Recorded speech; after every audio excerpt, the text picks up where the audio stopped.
Welcome to Healthcare Signs and Symptoms, a show where we explore the interdisciplinary fields of health and medical research.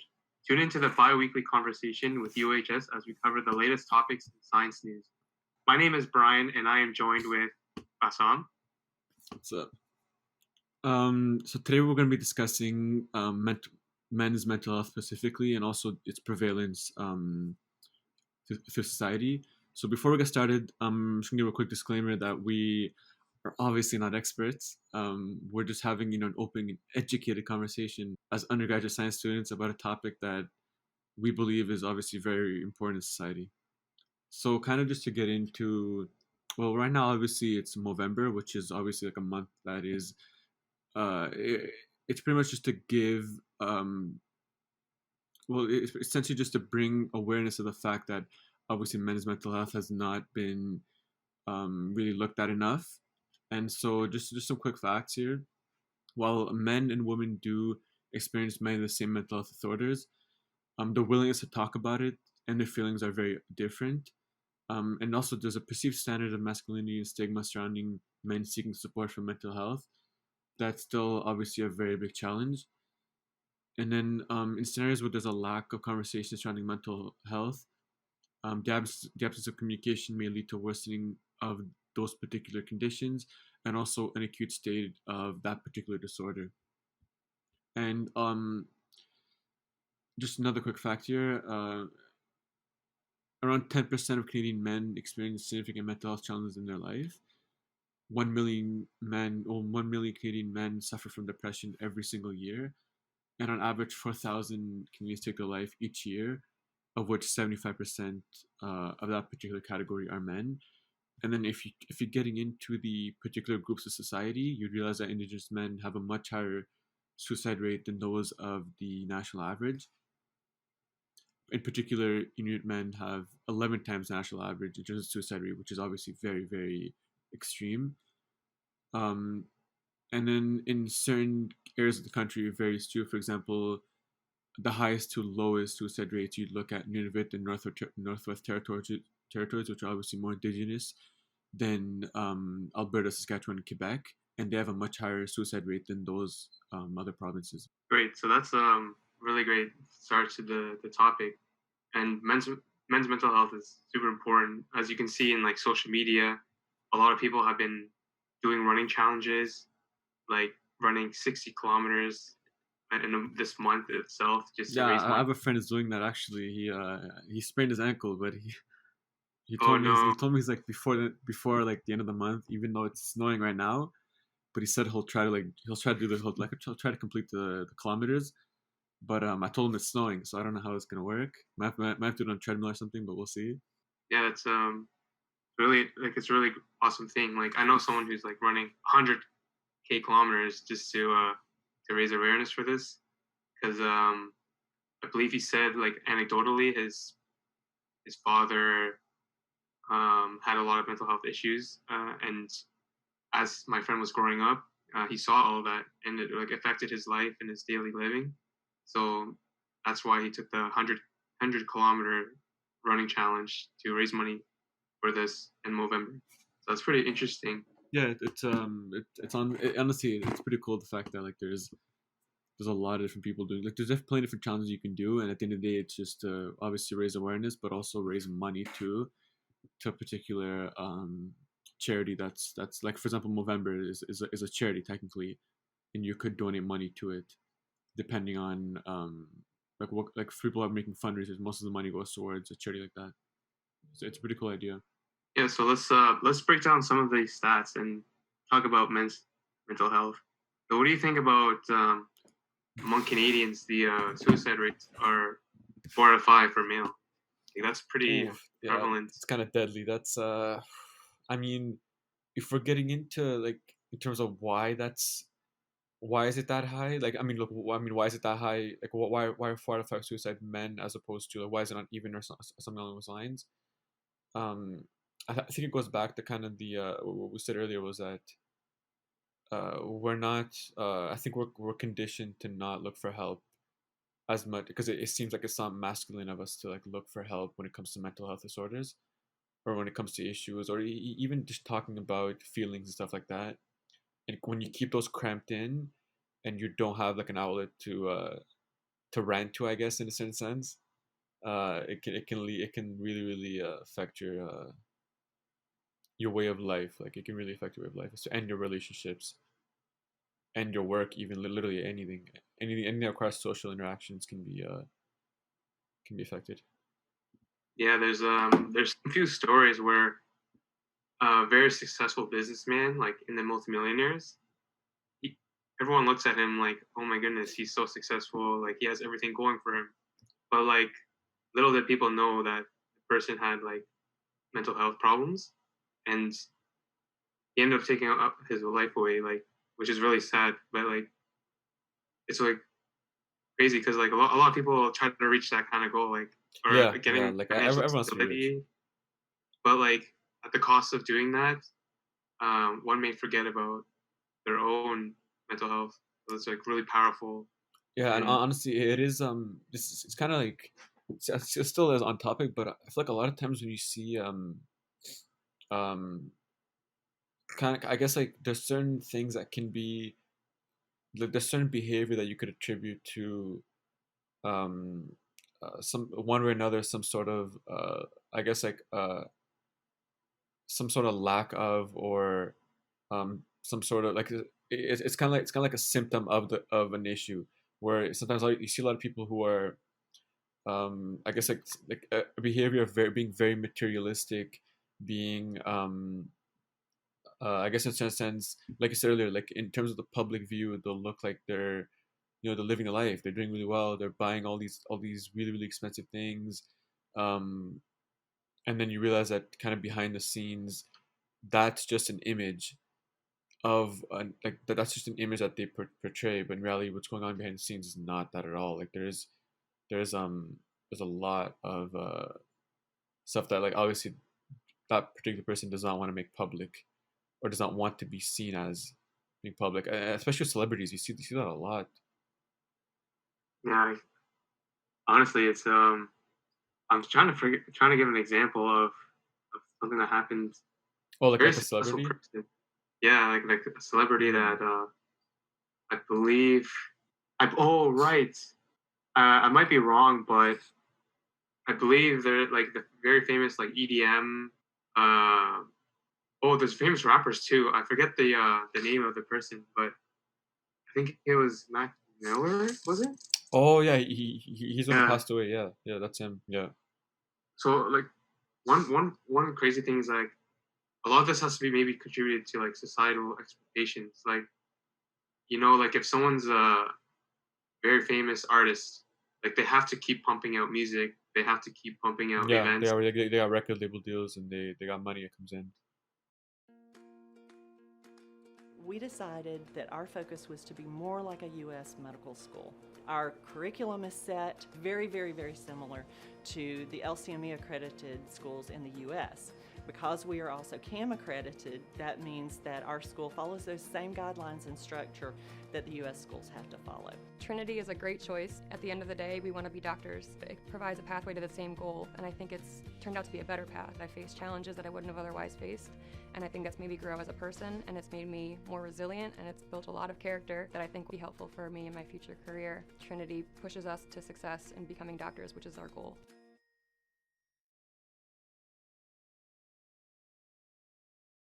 and and then that's where the problem of like Drug use. Oof, the drug use that's comes in. crazy. Yeah. So what do you think about the link between drug use and mental health issues with men right now? I think one is like one symptom of the other.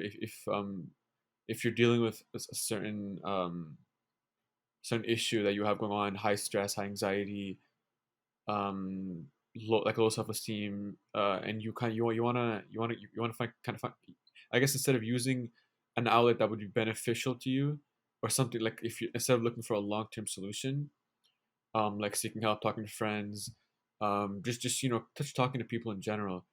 I guess sometimes you can have you can resort to like a short term aid or help, which come in the form of drugs, right? Because they would give you that high feeling, or that ability to mask the pain, or mask the anxiety in the short term, obviously. and then you end up just addicted on that feeling, even though you're not really solving anything. You're not addressing the issue, but you're just putting a band-aid on it that obviously has like all the symptoms that come with excessive drug use is just it's deadly. But I think that's what we're seeing. We're seeing a significant increase. um, I guess it kind of starts off as like I said earlier, it kind of starts off as a method of just getting away from, or I guess forgetting about those particular emotions, and then it ends up just becoming just addiction. Yeah, those are some very good points. Yeah, So, it's kind of like the I remember like it's still going on, the opiate epidemic, right? It starts off right, as well. Normally, it starts off as well. A patient had a post surgery or post injury pain, right? Physician gives them a particular relaxant or I guess like I don't know particular I don't know what class of drugs would you classify it as, but I guess kind of like something more potent than morphine or something, and that's what they'd get as a short term prescription, and then that script would end up becoming long term because they literally, even after they're not feeling any more pain anymore, they become addicted to it, and uh that becomes literally their becomes an addiction as opposed to just being a solution to pain, and that's kind of what right. we're So, seeing happening. yeah, that's a very good point. So, how about we transition to talking about the stats behind the symptoms of mental illnesses and the reported amount of prevalence in gender? So, 10% of men versus 11% of women experience symptoms of mental illnesses. Although the percentages are very similar, the suicide rates are just much higher in males. So, what are some of the most contributing factors do you think that is pertaining to? We talked about men not seeking help when they have Yeah. problems. So why do you think men don't seek help or show emotions when they do? I think it's obviously probably due to I guess like it's perceived as not being masculine or something, and people don't like. I guess like you don't want to be uh yeah. I guess like just in general, like guys don't want to feel like they're not uh following the societal norm. You know, like you always got to be tough. You always got to like you can't talk about that kind of stuff. And also I think that's also yeah that's a big issue. That's like the main one is that we don't, as opposed to like I guess women, we don't talk about our feelings as much because of that because of that particular issue. So, like, I guess one of the biggest portrayals of that is like movies and like social media, right? 100%, yeah. So 100%. whenever you watch superhero movies, they're like jacks to the max, and they don't have when they have problems, they don't really show ways to solve those problems, but also they don't really show um, how one can like cope as well with it. So it's very interesting. What do you think about social media, like Instagram? Oh man, How do you think that's they portray Ooh. men? Honestly, it's great to bring that up because I was watching maybe like a week or two ago. I was watching a movie on Netflix. So it's a documentary. It was called I think it was a social dilemma. Yeah, that's what it's called. It's actually pretty popular. It was talking about how kind of the impact social media has had on everyday life, and in terms of people's interactions, in terms of how that's affecting our mental health in particular, but also how that's affecting um, in a much bigger perspective, how it's affecting society in general. And it was talking about how we like the main reason why, not just in men, but why we've seen a significant increase. Like, I guess we're all Gen Z, right? You're Gen Z too, right? Yeah, obviously. Yeah. So why is it that Gen Z as a generation is the most anxious, stressed out, um, I guess highest suicide rate of any generation before us? Why is it like what? Why is that? Well, to me, I just feel like everyone has to go through the same set of conditions. So as you grow up, everyone has to go through school, Yeah, and then numerous amount of years of school actually, like kindergarten all the way to grade 12, and then for those who decide to go to post secondary, that's an additional 4 years. And if you pursue even more, if you pursue a master's degree or professional degree, then that's tacking on another 2 to 4 years as well. So it's just like, I guess one part of it is like we're always subjected to like competition and trying to like trying to be better than the other. Like I guess school always promotes success in, but they never really. I had this discussion before with some friends. Like school doesn't really address or support like failure, whereas they really like success. So like if someone is doing so well in something, they'll get awards, but they don't really. School doesn't really teach you how to cope or how to deal with failure in a way. So what do you think So on like about that? Maybe that's why. so like you're saying that like I guess in a certain sense like failure in the fear of failure or the stress that comes with failure is one of like the main reasons why like we're seeing a significant increase in like anxiety and stress, right? Yeah, and on top of like all of the things that we have to do in our daily lives, like we have to work, we have to spend some time allocating time to hobbies, extracurriculars. Yeah. We have to do full time courses of school. So and like amongst each of those, there's always competition. Yeah. So I mean, um, I think that's just capitalism. That's really just yeah, that's like that comes with the model. But like yeah, if I had to look at like if I had to ask myself the question, you have social media and you have such a significant increase. For me, I'd say that the reason why we're seeing the increase is actually literally because of social media. Because I'll give you an example. You go online and you look at, let's say on Instagram, right? You're scrolling through Instagram and you see these pages of people that are out here living their life. You know, they look like they're having the best time ever, and you're like, whoa, like why am I not yeah, like that? Why am I not traveling to Fiji, Hawaii, Greece, whatever? Why am I not doing that? I need to do that with my life. Why am I not doing this? But then after a while, most people don't realize, but after a while, you will start realizing that it's all fake. It's all fake. Like the people who are actually doing these things, either they do it as a job, like their job, the promoters, or even your friends or people you may know. It's a front. Like it's like if I posted everything I did fun in my life on social media, I'd look like a legend.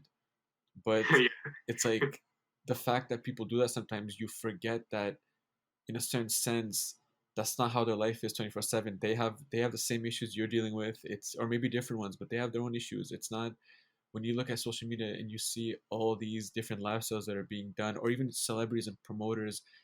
I guess I don't know what you call them these days. You got those IG, uh, influencers. yeah, I don't know what the hell you want to call them. You got those IG promoters or whatever that look like they're oh, most of them do something different. Like some of them are fitness, some of them are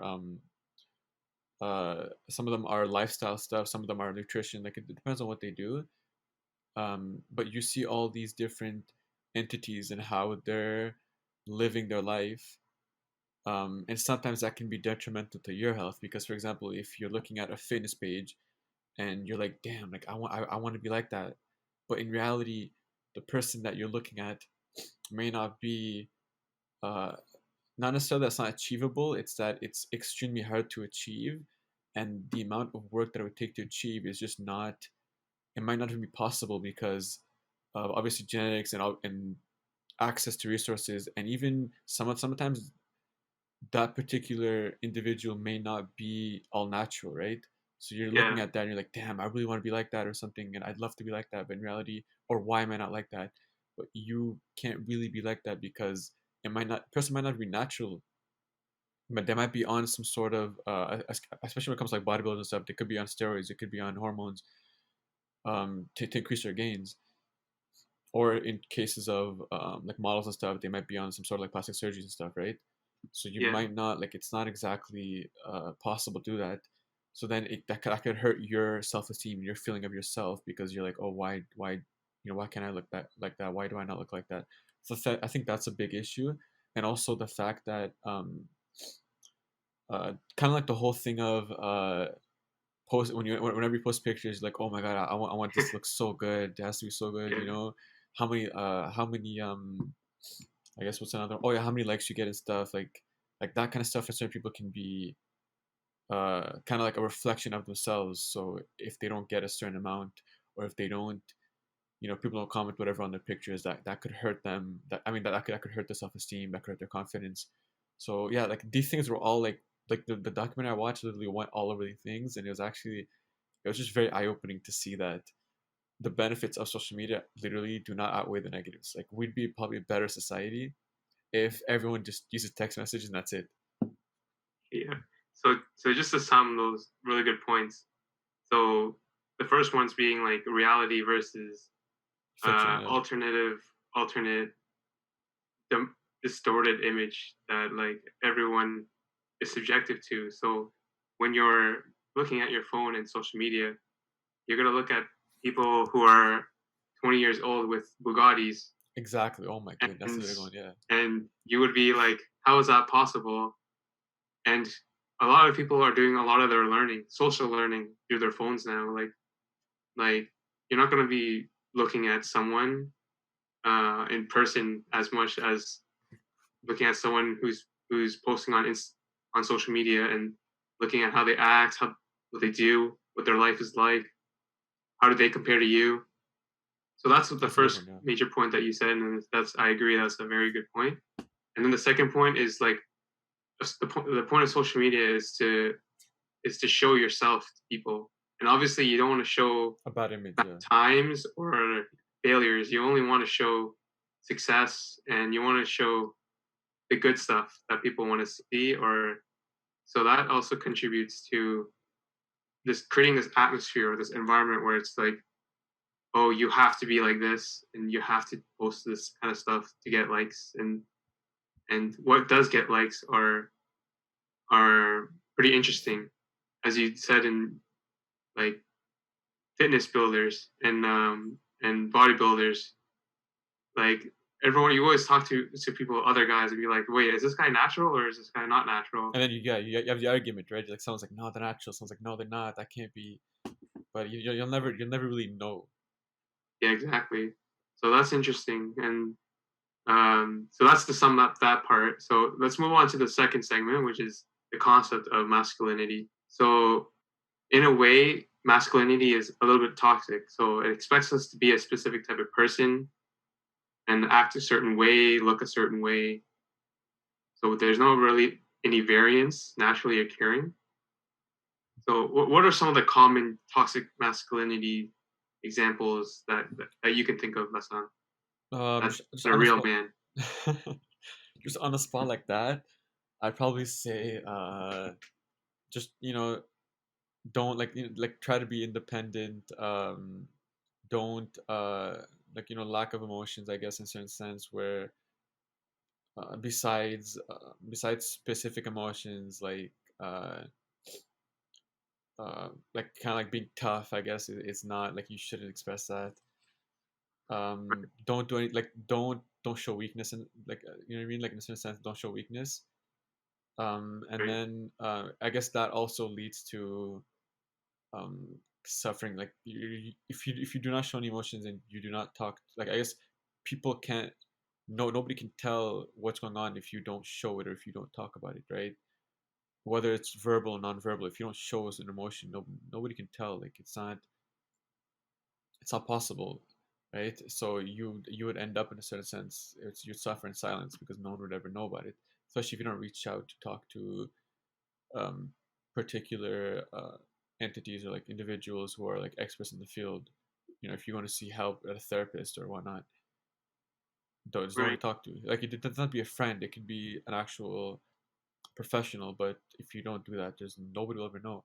So then what will end up happening is people will, I guess, like you'll be looked at as if you have weird behavior or you're acting in a weird way, but that weird behavior is caused by like a mental health issue. But nobody, like you don't talk about the fact that, like, you don't talk about underlying issues. Something that may come across as being weird to other people could be caused by your inability to cope with or deal with an issue that you're having going on.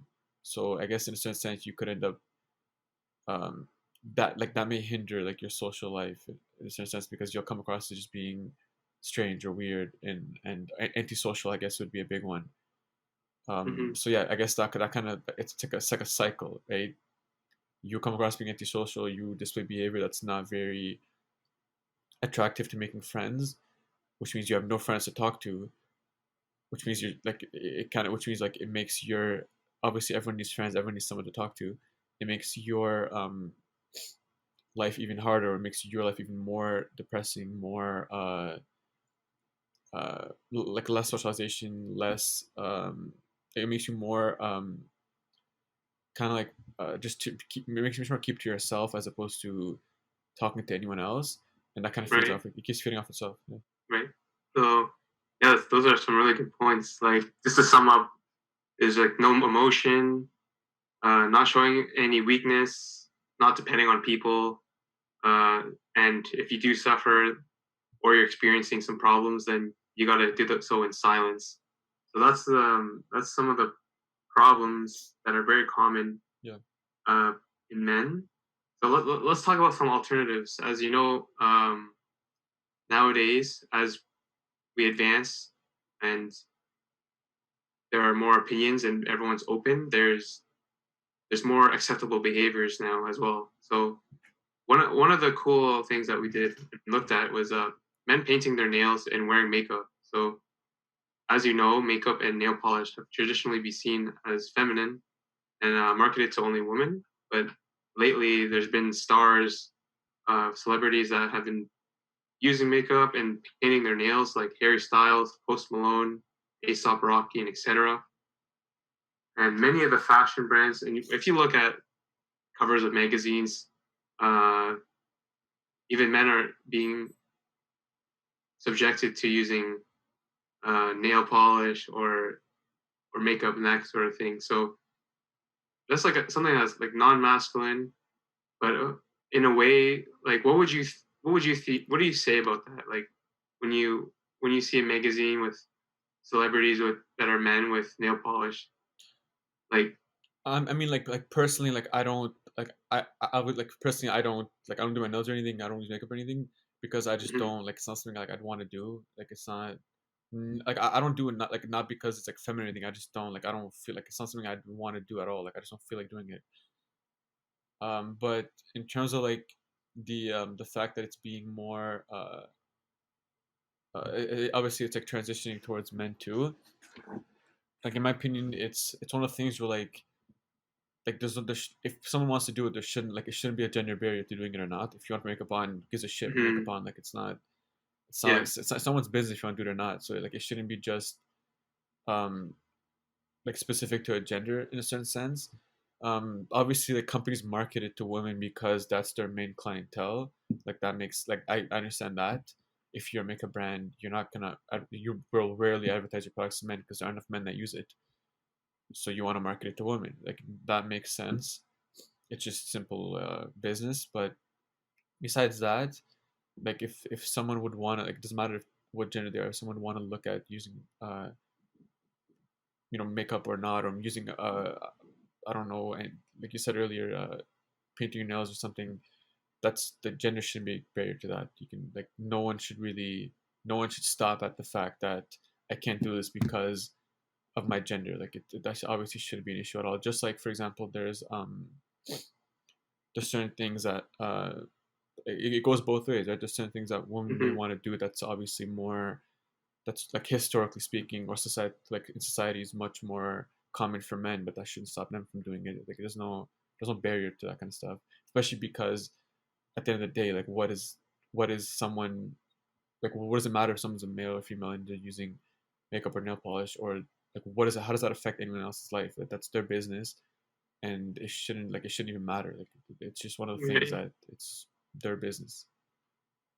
Yeah. So maybe I guess the overarching theme is like there are stereotypes in our societies in ways that men should be portrayed and act, but also for women. So it's definitely interesting, and as we advance and years go by, there will be differences.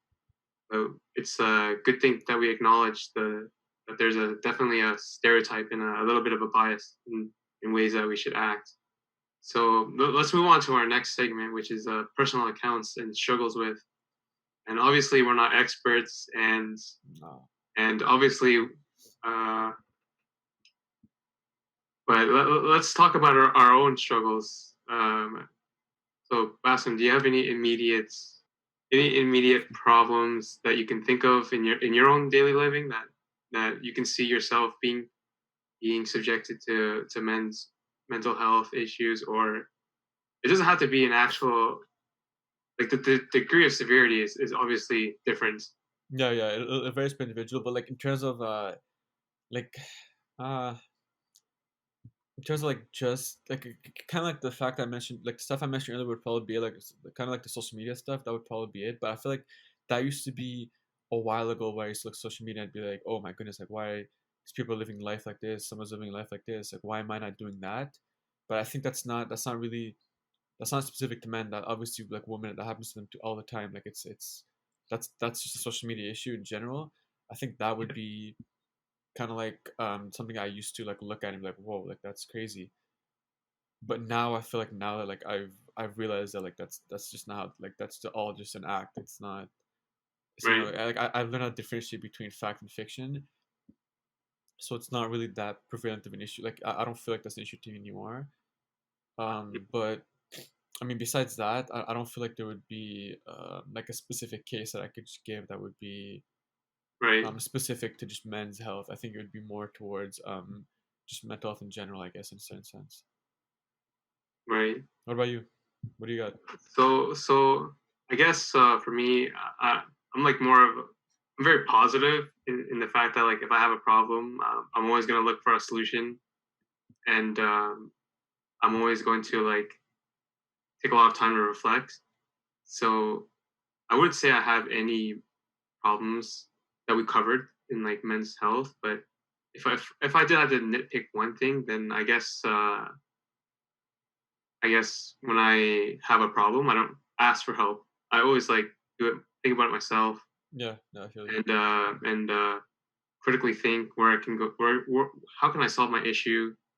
What are some possible paths I can go through to solve it? So I guess in a way, my problems are they're solved in a way that it's solitude and alone. But I everyone has a different approach as well to solving problems. We have to acknowledge that, and yeah, I guess that's my personal account. So I guess you'd say in a certain sense it'd be kind of like asking for help. Yeah, exactly. Okay. So if I have a problem, for example, with some course material, I'm not going to ask my professor. I would pretty much solve it myself, even if it takes me an hour or 2 hours to get to the solution.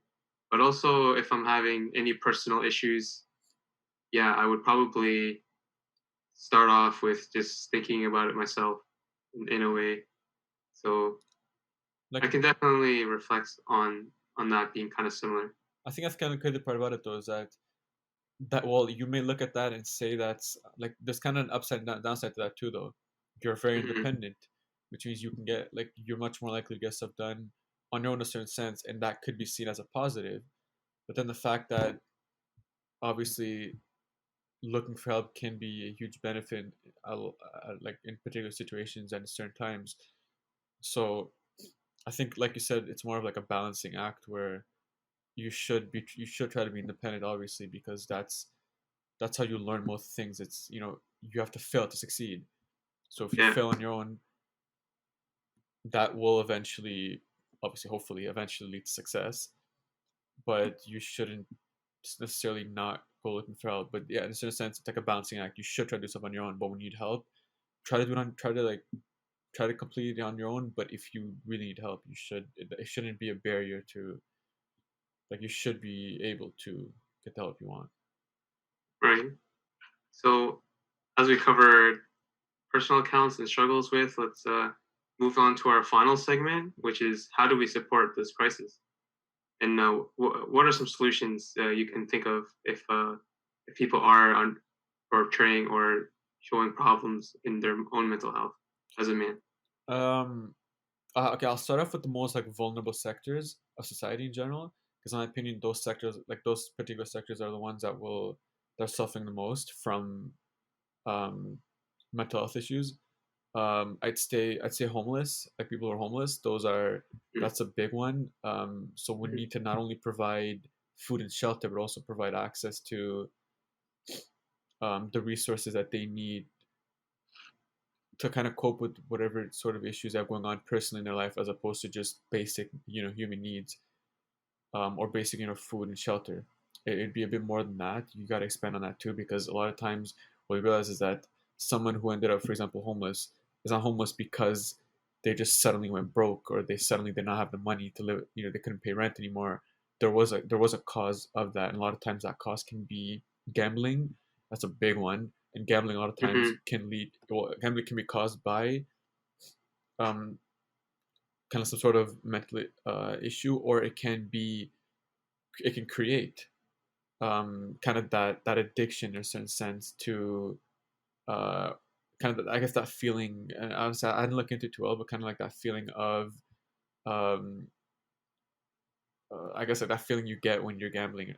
I guess that high or something you get when you're gambling, but Yeah. that's something that has to be looked at, or that's something that needs to be funded in very, very importantly, because if kind of going back to the homeless example, if someone's homeless, giving them shelter and food is not going to get them off the streets. That will just give them a temporary means or temporary place of residence. But Mm-hmm. you need to really look at the underlying issues of why they were there in the first place, as opposed to just they're there. So okay, here's some food to help you for the next few days or next few weeks. But why are they there in the first place? And then the second thing is, well, besides the whole, because obviously, like I said, maybe gambling, maybe something that happened previously in their life, it may be a tragedy that they dealt with that ended up causing them to become alcoholics. That's a very, very big one. Um, People who are, I guess, like even in general, too. Like if I'm being honest, if you look at the percentage of alcoholism, it's mostly men who have Yeah. that particular issue, and that on its own can create a bunch of different issues within a household.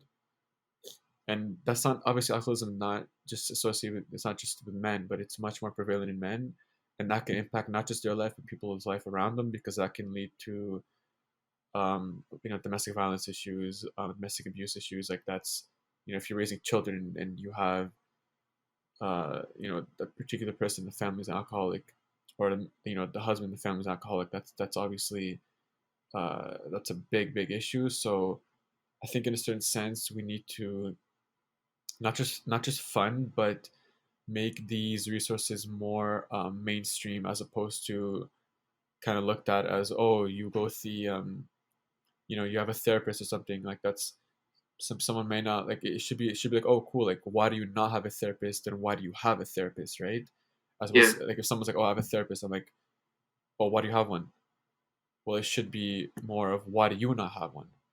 Because even if you have, no one has a perfect life, but even if you live a life that's very um that's very that's very, I guess, in a certain sense, not normal, but very balanced out, and very um yeah, it's just as very, very balanced. You may not need one necessarily, but you should always have that available to you. And I guess the cost of a therapist to some might not be, because right now I don't believe, um, depending on what resources you use, a lot of times it's not covered by. I don't look into too much, but I don't think a lot of times a therapist is covered by provincially, or by OHIP, at least in Ontario. I don't think it's covered. Is it? Um. I'm actually I curious. will. Is it? Because Yeah. I feel like some resources are, but I don't think it would be covered for you to just walk into a therapist's office. I think that would have to be private or out of pocket. Yeah. So it depends on the practice, I Oh, the believe. practice, It's okay. if you're there's private, obviously, so people make their own businesses and services. That's not like provincial acknowledged. Then, for example, freelance uh, mental health worker, then then definitely it's off your pockets. But then the uh, wait list for them is probably like crazy. Like I feel like anyone who's partially covered by um provincial coverage is probably like a deadly waiting list. You're gonna be on there for like at least 6 months to a year, just waiting to get in, or even maybe even longer, just because of right, the and fact. sometimes you don't even need to go to a specialist, but there's like online resources like Yeah, but I guess the sense is that if you want to be something recurrent, you'd want to, because you do build a relationship in a sense. Like if, for example, it's like when I go to my family doctor or something, I know in my case, I know him very well. We have a relationship, and I feel more mhm, comfortable there as opposed to as opposed to me going to the doctor every time and seeing someone new. And yeah, especially when it comes to like mental health stuff, where you've kind of there is a follow up to be done, and there right. is It's not like a one yeah, visit thing. it's not like you're not going to walk in clinic, asking them for a prescription to an antibiotic or something. Yeah, Like there's a follow up that's to be right. done. So it's like I guess you'd want to have someone that you're comfortable with, that you going forward would like to just, continue to see, as opposed to switching up all the time. So Yeah. So to sum up the main points there, it's improving access and the way we look at interventions. yeah, So as you said, it should be mainstream that we can get access. Is like why don't you have access, or to a mental health resource? So that's one of the big points that you made. what about you And though? so What would you do to I guess to literally kind of reduce the impact that the lack thereof, or right. So I guess your approach is like on like a societal or like yeah, a like my approach would be city on a level. government level, Right. but So it I has guess to be I'll included by the tackle like government. the if you're alone and you want help. So um, just remember that there's people that care for you. So your family or your friends, definitely ask and talk to them to just get some reflection going on and just to like talk about your problems. Another thing that I would probably do and I would recommend, even like though I'm not an expert, is definitely take courses on mental health and well-being. There's like a lot of good courses out there Really? that cover. What do they have? Are they like UOHS courses, or are they? No, there's like all over. There's some from Harvard that No, cover. I was trying to get a credit for it. Oh, I was trying to get a credit. but there are courses online from very recognized universities that talk about uh, mental health, but also how to be happy and like how to be fulfilled psychologically and all that. So I definitely check out those. And What about from UOHS? What do you have at UOHS that's available?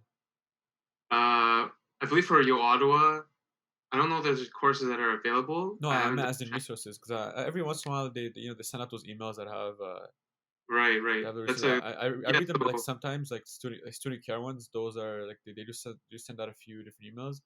But I guess for those watching, if anyone's watching, um, what are the resources that someone at UOHS would have access to right. as a So student? if as a student at U Ottawa, And I know the the mental syllabus health in center your would be courses, all your professors write a segment at the very bottom of your syllabus of your course about resources for mental health and help in general. So I would check those out. I don't have them all memorized, but there's definitely a mental health team at U Ottawa, yeah, and I they know have a that there's family team of counselors, and also they have psychiatrists. So I guess like it would be even then there's plenty of different bureaus to look at. I'm pretty sure they have walk-in counseling services too. So if it's just something you want to go look at temporarily, you could do that too. And there's a plenty of different phone numbers and crisis lines, and some of them are particular to segment society, some of them are particular to women, some of them are just particular to indigenous people. So there's plenty of different resources available. yeah. So I'm just taking a look at my one of my courses, and Yeah. my professor in her syllabus, she lists so many contacts and services. So for example, there is the Men's Project. There's Sexual Health Center, City of Ottawa. There's Ottawa and Regional Distress Line. There's Center for Psychological Services, University of Ottawa. There's Ottawa Crisis Line. There's Mental Health Crisis Line, Sandy Hill Community Health Center. So there's a lot of resources that you can go through. And I guess one of the other things that I would talk about is also just acknowledging that times can be hard, like, and like everyone will go have up and downs. So Yeah, that's normal. That I shouldn't be from looked an at. anecdotal, yeah, I guess from like an anecdotal perspective, just like having that knowledge or that acknowledgement that there's going to be struggles throughout time. Um, just having that in your back of your mind maybe shifts your perception. But again, we're not experts per se, Oh, so obviously not. But I guess like there are advice that we even then sometimes we need to practice what we preach, right? Because yeah. sometimes I might say something that I'm like, Right. yeah, that's a solution. But even for me, in my personal life, I might not do it. So it's like I guess yeah, even for us, we gotta practice what we preach. Yeah. So I guess just the plug is like support your friends and your family who are supporting the Movember, people who are running for men's mental health, or doing various other activities like rowing for men's mental health. So definitely check those out. And as a community, we should foster each other and help each other out. Yeah, So yeah. as a closing remark, Basan, do you have So, any final conclusions or things you'd like to say? specific to this topic, I'd just say if anyone does have any like there are a lot of resources out there that like deal with this obviously there are some that deal with these like there are plenty of resources that help deal with mental, like I guess when you're going through a mental challenge, but there could be more, and they could be more I guess they could be more, I guess, a little bit better advertised in a certain sense, and also that it's completely normal to use them. Like it's not like you want to use them, like it's normal. Like it shouldn't be looked at as if you're having like a crisis or something. It's just it should be like a normal thing. And kind of besides that, it's like you said earlier, you gotta remember that even though you're going through something, it isn't like, depending on what you're going through, obviously we all have challenges in our life, 100%. That's sort of what life is. It's literally a challenge. Right. So, like sometimes your best resource, especially especially right now during literally a pandemic, where you're seeing a significant spike up in, people's anxieties, people's stresses. Sometimes the best thing to do is just talk to people. Like hang out with friends, obviously when possible. Give your friends a call. Just chat up with people. See how see how everyone's doing. Like if, for example, you have a friend you haven't talked to in a long time, check up on them, see how they're doing. Maybe they got something going on, right? Like it should always be.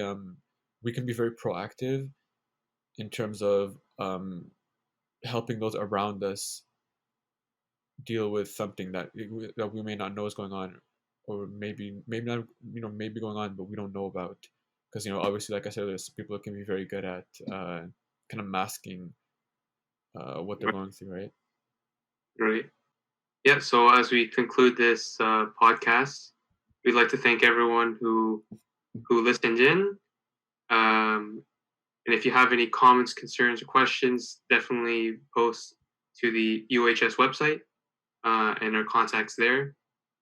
Thank you for listening, and I hope you have a great end of the year. And Bassam as well, thank you for joining, and we'll see you guys next time.